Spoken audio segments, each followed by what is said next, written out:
Salam əziz müəllimlər və əziz abituriyentlər, hər birinizi xoş gördük. Bildiyiniz kimi bugün 10 may tarixində Dövlət İmtahan Mərkəzi tərəfindən blok sınaq imtahanı keçirilmişdir. Və mən bugün bu sınaqda coğrafiya fənnindən istifadə olmuş sualların izahını verəcəm və çalışacağım ki, sualların geniş izahını verim ki, sizin üçün daha faydalı olsun. İlk olaraq birinci sualla başlayaq. AB istiqaməti üzrə müşahidə olunan hansı xüsusiyyəti CD istiqaməti üzrə müşahidə etmək olmaz? Fikir verirsinizsə, AB istiqaməti ekvatordan şimal tropik xəttinə doğrudur. CD istiqaməti isə ekvatordan cənub tropik xəttinə doğrudur. Variantları nəzərə gətirək. Savanna və seyrək meşələr təbii zonasına rast gəlinməsi. Biz hər iki istiqamət üzrə savanna və seyrək meşələr təbii zonasına rast gələ bilərik. Yerin öz oxu atada fırlanma sürətinin azalması. Biz bilirik ki, ekvatordan şimal qütbünə və cənub qütbünə doğru getdiyimiz zaman paralellər üzrə orta fırlanma sürəti azalır. Yəni bu fikir hər iki istiqamət üçün doğru fikirdir. 22 iyun tarixindən sonra güncün uzunluğun artması, biz bilməliyik ki, 22 iyun tarixindən sonra CD istiqaməti üzrə gündüzün uzunluğu artmağa başlayacaq.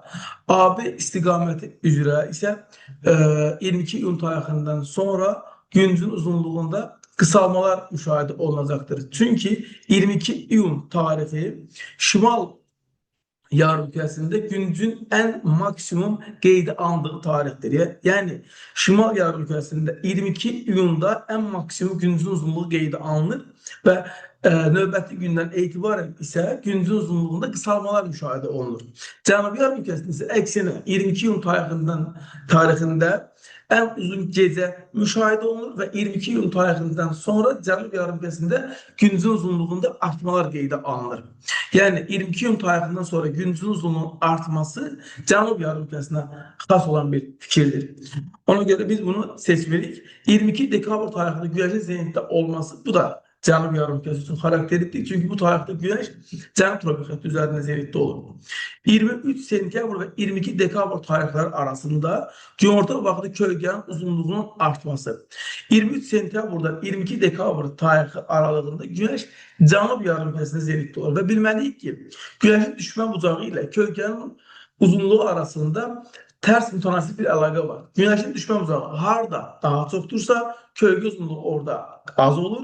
Harda güneşin düşmə bucağı azdırsa, kölgə uzunluğu orada artır. İndi 23 sentyabr və 22 dekabr tarixlərində güneş ekvator və cənub tropik xətti aralığında zenitdə olacağı üçün həmin yəni CD istiqaməti üzrə olan məntəqələrdə kölgənin uzunluğu azalacaqdır.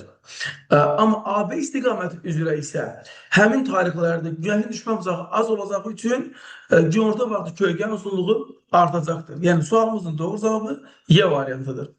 Növbəti sual. Hövzələrində həm dağ meşə, həm də düzən meşə landşaftının olduğu çayları müəyyən edin. Burada biz bilməliyik ki, düzən meşə ölkəmizdə intrazonal landşaft olaraq bilinir və biz bu landşaftda Şollar düzündə, Lənkəran ovalığında, Qanı-Qayırçay hövzəsində və Kür ətrafı Tuqay meşələrində rast gəlirik. Variantlara baxdığımız zaman Y variantı bu sualın doğru cavabıdır. Belə ki, Biləşçay Talış dağlarından başlayaraq gəlir Xəzər dənizinə tökülür və bunun mənsəbində düzən meşə, əsasən hövzəsində həmçinin dağ meşə landşaftı var. Talış dağlarında keçən hissəsində. Gülmükçay Qax inzibati rayonundan axan Qanı-Qayırçay hövzəsinə aid olan çayımızdır. Böyük Qafqazın cənubi yamacından axır və bu çay hövzəsində biz dağ meşə landşaftını və mənsəbdə düzən meşə landşaftını görə bilərik. Eyni zamanda Qusar çay Böyük Qafqazın şimal-şərq yamacının çayıdır. Birbaşa Xəzər dənizinə tökülən çaylardandır.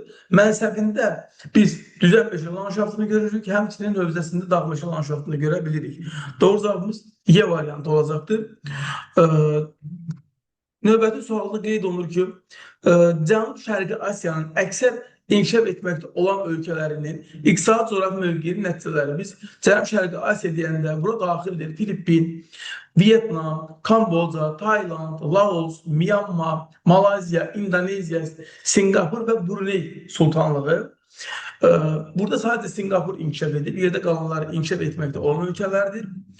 Deyir, sahil sularının duzluğu artmıştır. Bu ifade doğru ifade değil. Yaponiya, Avustralya ve Cənub-Qərb Asiya ölkələrine gedən mühüm hava və dəniz yollarının keçməsi bu ölkələrin iqtisadi coğrafi mövqeyinə müsbət təsir göstərmişdir. Əkinçinin inkişafı məhdudlaşmışdır ifadəsi doğru ifadə deyil. Çünki bu ölkələrin iqtisadiyyatında kənd təsərrüfatı mühüm yer tutur. Xarici sərmayələrin cəlb edilməsinə əlverişli imkan yaranır. Düzdür. Hazır məhsulların daşınması ucuz başa gəlir. Düzdür. Bütün ölkələrin dənizə çıxışın olması kiçik kabodajın inkişafı üçün şərait yaratmışdır ifadəsi doğru deyil. Ona görə ki, burada bütün ölkələrin dənizə çıxışının olması ifadəsi bu variantın doğruluğunu azaldır. Çünki burada bütün ölkələrin dənizə çıxışı ifadəsi doğru deyil. Laos dövləti materik daxili ölkədir. Onun dünya okeanı çıxışı yoxdur və biz o ölkədə nə kiçik kabodaj, nə də böyük kabodaj görə bilmərik. Ona görə 6 doğru deyil. Bu sualın doğru cavabı 2, 4, 5 D variantı olacaqdır. Növbəti sualımız: yağıntıların orta illik miqdarının coğrafi enlikdən asılılıq qrafikini müəyyən edin və de nəzərə alın ki, grafiklər 30 dərəcəlik şərq uzunluğu üzrə ekvatordan şimal qütbünə doğru qurulmuşdur. 30 şərq uzunluğu əsasən quru ərazilərdən keçir və burada biz xüsusilə də orada tropik enlikləri vurğulamaq istəyiblər. Biz bilməliyik ki, bu zaman əgər 30 dərəcəlik şərq uzunluğu istiqamətində ekvatordan şimal qütbünə doğru geçsək, ekvatorun tropiklərə doğru yağıntı miqdarı azalacaqdır. Çünki həmin hissələrdə biz quru tropik görürük. Quru tropikdə yağıntılar bilirsiniz ki, 50-150 mm aralığında dəyişir. Daha sonra isə tropikdən mülayimə doğru yenidən yağıntı miqdarı artacaq. Çünki bilirsiniz ki, mülayim illiklərdə qalxan hava olduğu üçün yağıntı miqdarı orada artır və eyni zamanda qütbə doğru yenidən enən havanın səciyyəvi olmasına görə yağıntı miqdarı azalacaqdır. Belə baxdığımız zaman sualın doğru cavabının A variantı olduğunu görə bilərik. Növbəti suala baxaq. Deyir ki, mənbəyin S məntəqəsində yerləşən çayın uzunluğu miqyası 1,15 milyon olan xəritədə 4 sm verilmişdir. A və B nöqtələr arasında temperatur fərqinin 9 Selsi olduğunu nəzərə alaraq çayın orta meyillini hesablayın. Çayın meyilliyi bərabərdir. Çayın düşməsi bölək çayın uzunluğu. İlk olaraq gəlin, verilmiş məlumatlar əsasında çayın uzunluğunu təyin edək. Baxaq, miqyasımız nə qədərdir? Miqyasımız 1 santimetrə 150 kilometrdir. O zaman 4 santimetrimiz nə qədər olacaq? Əlbəttə ki, 600 kilometr. Deməli, bu çayın uzunluğu 600 kilometrdir. Bu məlumatı qoyduq kənara. Keçdik digər nüansa. Biz bu çayın düşməsini müəyyənləşdirmək üçün mənbəyi ilə mənsəbi arasındakı hündürlük fərqini bilməliyik. Bunun üçün isə bizə kəsmə hündürlük lazımdır. Və kəsmə hündürlüyü isə verilmiş temperatur məlumatından istifadə edərək biz müəyyənləşdirəcəyik. Hər 1000 metrə temperatur 6 dərəcə dəyişirsə, 9 dərəcə dəyişməsi üçün əlbəttə ki, bizə 1500 metr lazımdır. Bu o deməkdir ki, A məntəqəsi ilə B məntəqəsi arasında 1500 metr hündürlük fərqi var. Və baxaq, neçə boşluq görürük? 1, 2, 3, 4, 5 boşluğumuz var. Bilirsiniz ki, horizontallarda kəsmə hündürlük bir-birinə bərabər olur. Yəni, horizontallar arası məsafə bir-birinə bərabərdir. O zaman 1500-ü sən rahatlıqla 5-ə böləcəksən və alacaqsan 300 metr. Sən aldığın 300 metr kəsmə hündürlükdür. İndi bundan istifadə edib S ilə B arasında, yəni çayın mənbəyi ilə mənsəbi arasında hündürlük fərqini müəyyənləşdirə bilərsən. Yəni düşməni müəyyənləşdirə bilərsən. 1, 2, 3, 4, 5, 6, 7, 8, 9 dənə boşluq var. Hər boşluğumuz 300 metrdir. O zaman 9 boşluğumuz nə qədər olacaq?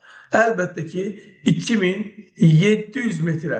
Yəni, bu deməkdir ki, bu çayın düşməsi 2700 metrə bərabərdir. O zaman çayın meyilliyini tapmağa nə var? Meyilliyimiz bərabərdir.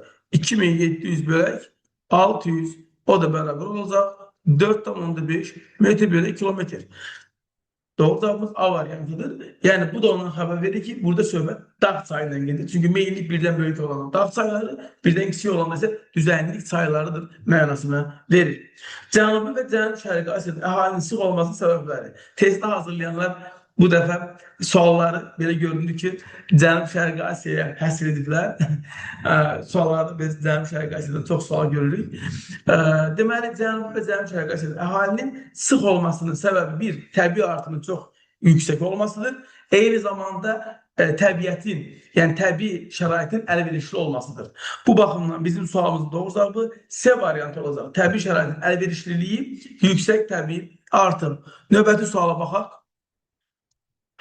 Qazaxıstan və Saxa-Yakutiya üçün ümumi əlamətlər istəyir. Deməli, bilirsiniz ki, Qazaxıstan müstəqil Türk dövlətidir. Saxa-Yakutiya isə Rusiya ərazisində mövcud olan Türk qurumudur. Dünya okeanı birbaşa çıxışları vardır. Bilirik ki, Qazaxıstanın dünya okeanına birbaşa çıxışı yoxdur. Müstəqil Türk dövlətləridir. Bu fikir Qazaxıstana aiddir, Saxa-Yakutiyaya aid deyil. 1 və 2-ni variantlar arasından çıxdığın zaman A və D variantı qalır. Təbii resurslarının hər ikisi zəngindir. Çöl təbii zonası Qazaxıstana məxsus olsa da Saxa-Yakutiyada mövcud deyil. 4-də çıxırıq. Dəniz nəqliyyat imkanları hər ikisində də var. Saxa-Yakutiyanın dünya okeanına çıxışı var. Eyni zamanda Qazaxıstanda Xəzər dənizi vasitəsilə bilməlisiniz ki, dəniz nəqliyyat imkanı mövcuddur. Zəif mənimsənilmiş ərazilərə hər ikisi də malikdir. Çünki Qazaxıstanın da səhra əraziləri zəif məskunlaşmış ərazilərdir. Saxa-Yakutiyanın da kifayət qədər soyuqluqla əlaqədar olaraq ekstrem bölgələri mövcuddur. Sualımızın doğru cavabı 3, 5, 6 D variantı olacaqdır. Növbəti sual, qış gündönümü günü xəritə sxemində göstərilən məntəqələr üçün doğrudur deyir. Sən bilirsən ki, qış gündönümü deyəndə söhbət 22 dekabr tarixindən gedir və bu tarixdə günəş cənub tropik xətti üzərində zenitdə olur. Yəni, oğlaq tropik üzərində zenitdə olur. Bu məlumatı bilirsən. Deyir ki, Y məntəqəsində gündüzün uzunluğu S məntəqəsindən qısadır. Bu ifadə tamamilə doğru ifadədir. Bəli, çünki görürsünüz ki, S məntəqəsi zenit nöqtəsinə daha yaxındır. Deməli, orada gündüzün uzunluğu daha çox olacaq. Y məntəqəsi nəzərən, çünki Y məntəqəsi zenit paralelində daha uzaqdır S məntəqəsinə nəzərən. Ona görə bir doğrudur. Yəni, ümumiyyətlə bilməlisiniz ki, zenit paralelinə nə qədər yaxınsansa, gündüzün uzunluğu daha çox, gecənin uzunluğu daha qısadır mənasını verir. B və Y məntəqələrində gecələr gündüzdən qısadır. B və Y məntəqələrində gecələr gündüzdən qısadır deyirsə, deməli, bu ifadə doğrudur. B və Y məntəqələrində hər ikisindən nəzər yetirək. Gecələr gündüzdən qısadır.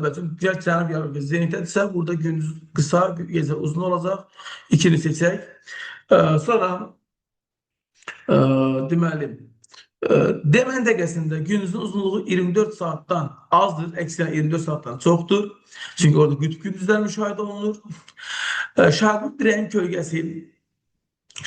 kölgəsi deməli,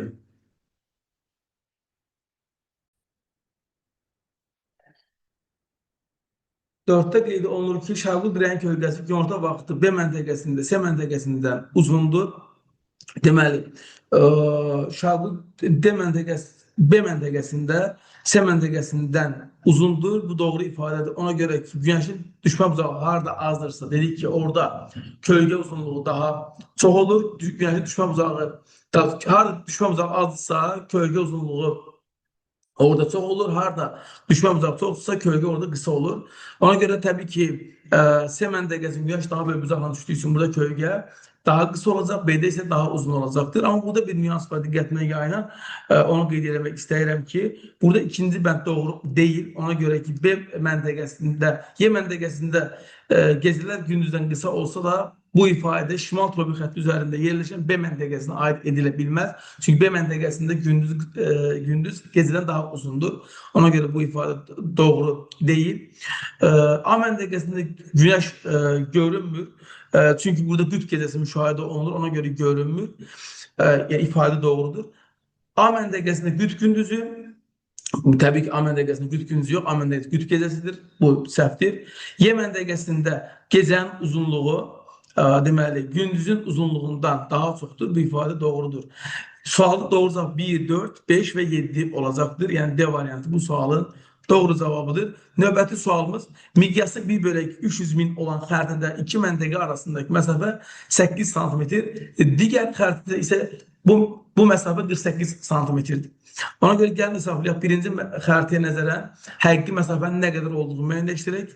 1 santimetrə 3 kilometr uyğun gəlirsə, 8 santimetrə uyğun gələcək əlbəttə ki 24 kilometr. Keçdik ikinci xəritəyə.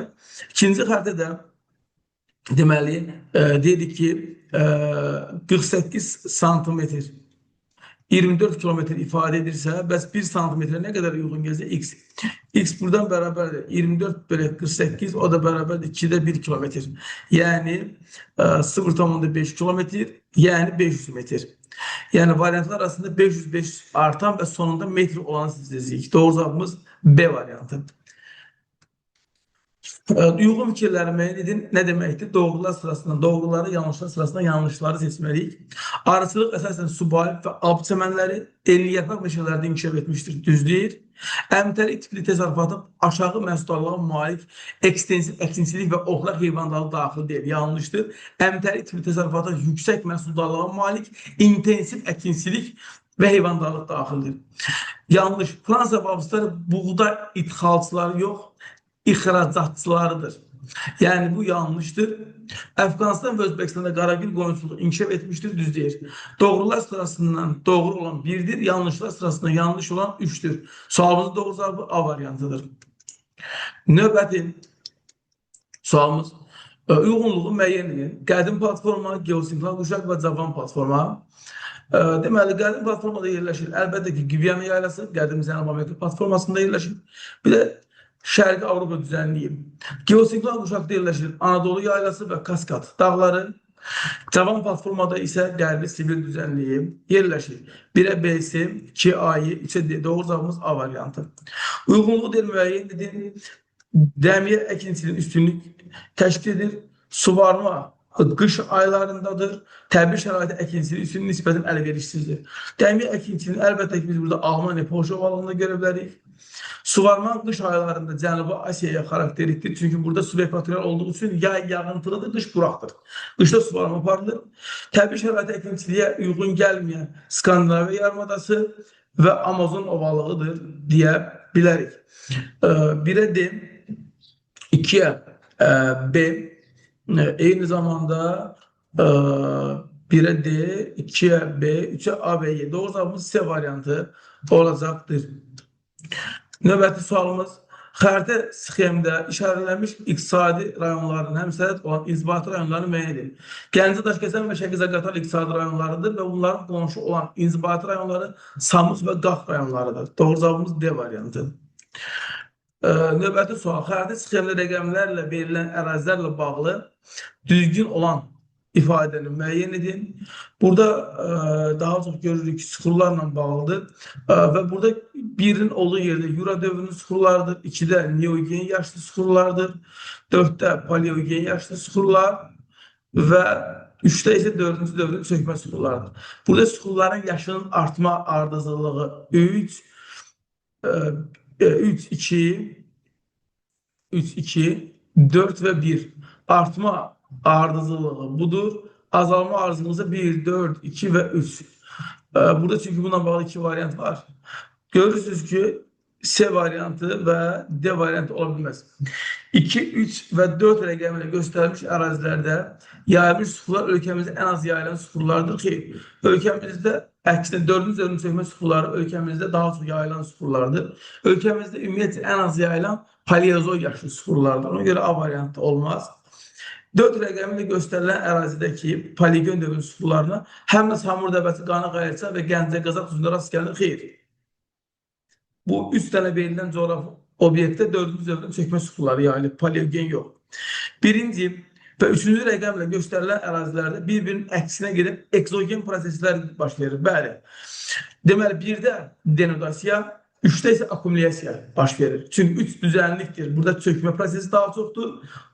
Bircə dağlıqda denudasiya prosesi çoxdur. Yəni bunlar bir-birinin əksinə gedən proseslərdir. Ona görə doğru cavabımız Y variantı olacaq. Növbəti sual. Kür çayı boyunca yerləşən inzibati rayonların qərbdən şərqə doğru ardıcıllığını müəyyən edin.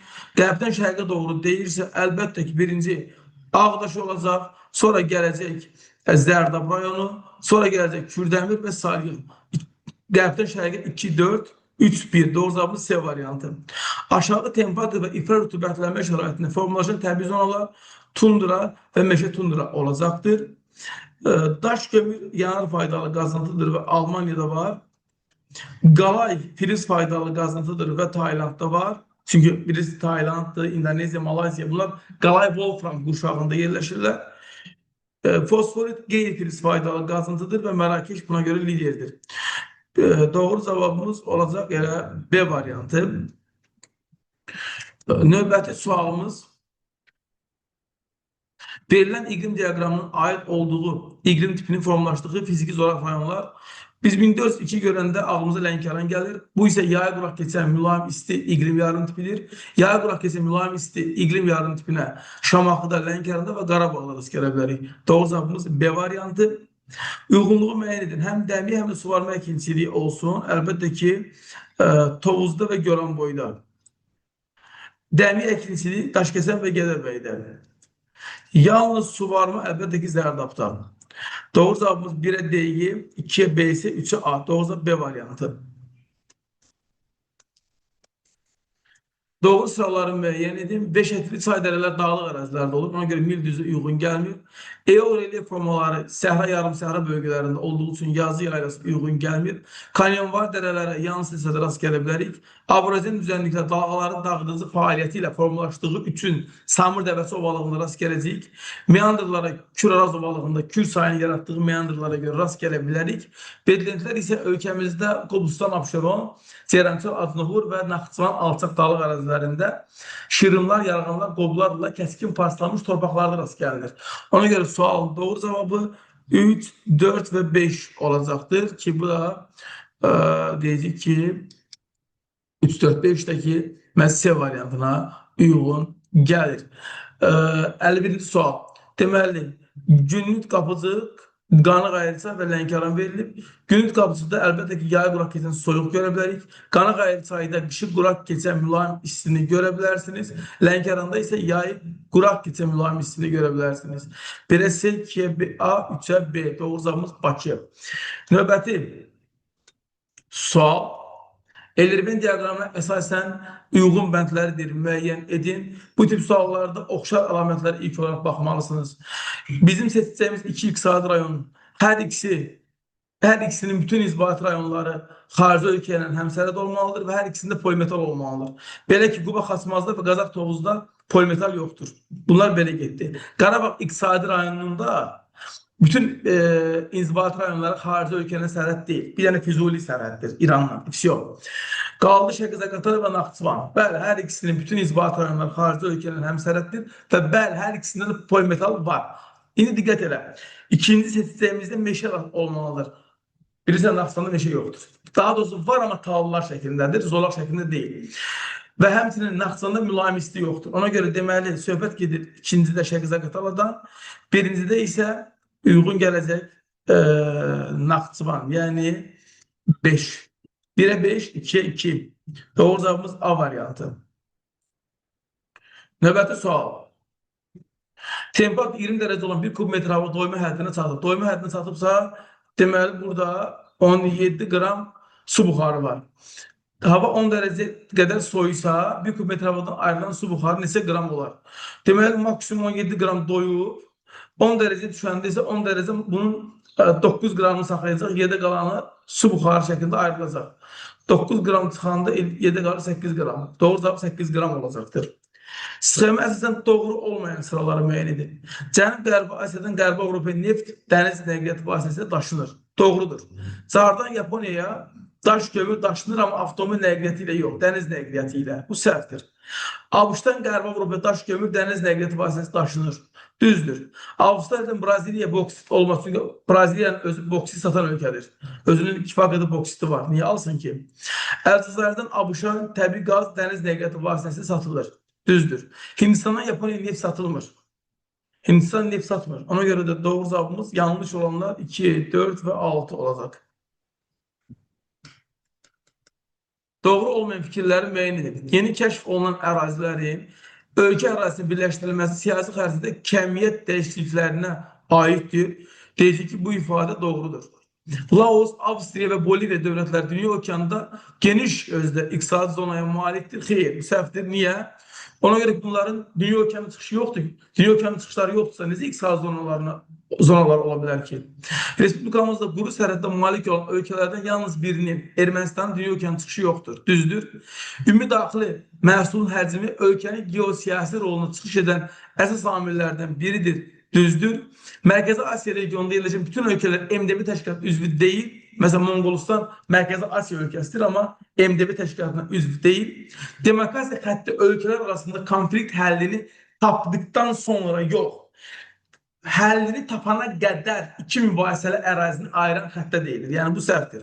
Doğru cavabımız 2, 5 və 6 olacaq. Səbəb nəticə əlaqələrindən yanlış verilənlərini müəyyən edin. Ekzorasiya nəticəsində Kars mağarası yaranmır. Bu səhvdir. Kars mağarası Kars prosesləri nəticəsində yaranır. Eol prosesi nəticəsində düyünlər yaranır. Kars prosesi nəticəsində barxanlar yaranmır. Barxanlar yaranır eol prosesləri nəticəsində. Deflyasiya nəticəsində morenitələr yox. Dedik, morenitələri buzlaqların yaradıcı fəaliyyəti nəticəsində yaranır. Ekzorasiya nəticəsində trop dərələrinin, eroziya nəticəsində isə çay dərələrini görə bilərik. Yanlış olanlar istədiyi üçün yanlış olanlar 1, 3 və 4 olacaqdır. Örtü buzlaqları, dağ buzlaqları və okean buzları verir. Ayrı rayonlarda çayların qidalanmasına əsas rol oynayır. Əsasən dağ buzlaqları, məsələn, Amudərya və Sırdərya çaylarını nümunə göstərə bilərik. Ölkəmizdə rast gəlinir dağ buzlaqlarına. Deməli, Grenlandiyada buzlaqların əsasını təşkil edir örtü buzlaqları.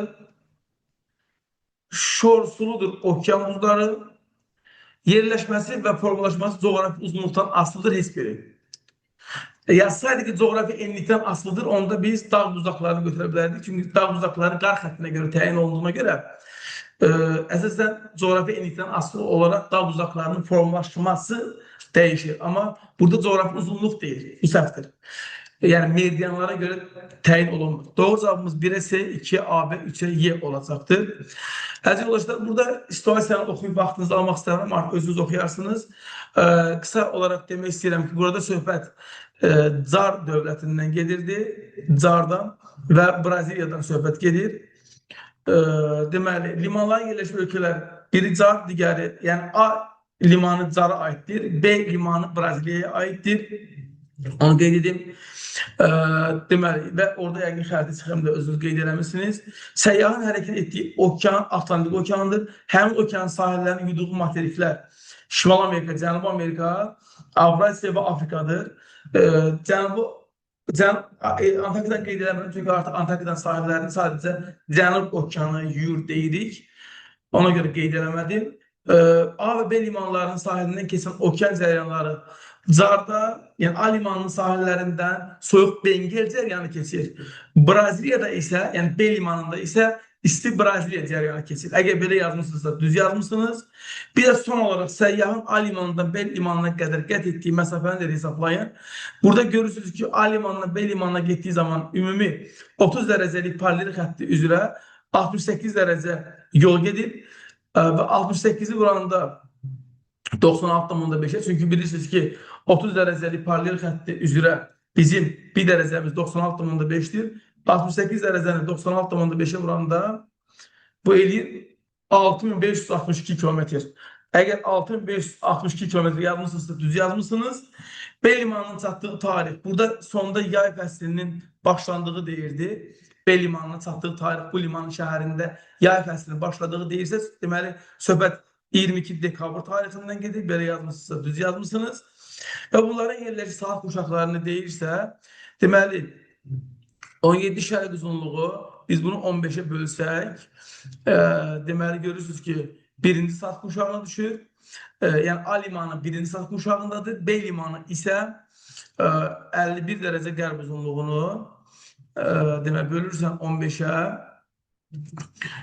demək 45, qalaq elədə 6, 7,5-dən az olduğu üçün qismət olduğu kimi saxlanılır 3. Amma nəzərə al ki, bu qərb yarımkəsidir. Ona görə 24 çıxaq 3 bərabərdir 21.